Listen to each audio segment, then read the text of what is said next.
enjoy the celebration.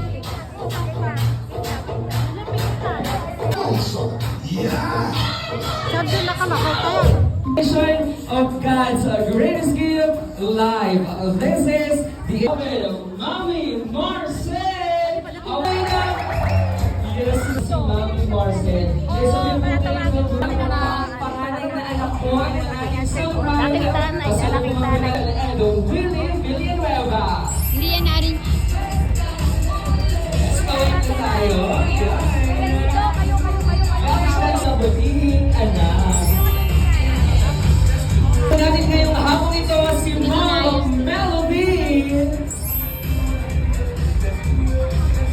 Malakas na palakpakan mo ang Bernardino Mascardo. Kasama mo ang kanya. Nasi Michael. Of course, nandito. Yes. Muli po, palakpakan natin ang nagdiriwang ng kanya. Kaya ikaw ay 5 taong kaalaman ngayong araw na ito. Malakas na palakpakan para kay Mami Marcelita Mascardo. Right, still gorgeous at 80. Wow! What a blessing. At talaga namang lubhang pinahahanga ko ng ating may kaarawan. Muli po, pasalubungan natin ang palakpakan ng napakagandang po. Diba? Alright, thank you so much po. Talaga po po yung talaga si Ma'am. So, gusto talaga po namin siyang iparanas sa kanya ang kanyang pagmamahal namin sa kanya. Pauwi na po, ito lang po ay pauwi na kami at nitong Biyernes, kami po yung pauwi mula po Cavite, pinundo ko po siya. Mula Cavite po, wala po tulog si Mami.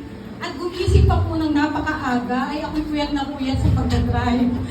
Sobrang excited ako na makita, of course, yung mga kanyang kaibigan. Hanggang mahirap lang po at wala po talagang mag-iintindi rin. Ito maraming salamat po sa inyong pagdalo ngayong araw na ito. At pinulakan niyo po ang kanyang invitasyon na makita siya ngayong 80 years old siya. At sana po ay umaba pa ang kanyang buhay para ma-celebrate pa rin natin ang kanyang kaarawan. Thank you so much all for coming. Yan, bago po tayo magpatuloy, may ilan lamang po muna akong itatanong sa celebrate po natin ngayong araw na ito. May Q&A tayo, Ma'am Marcel. Okay lang po bang tanongin ko po kayo ng mga ilang tanong lang po ito, mga 101 questions. Okay lang po ba, Ma'am Marcel?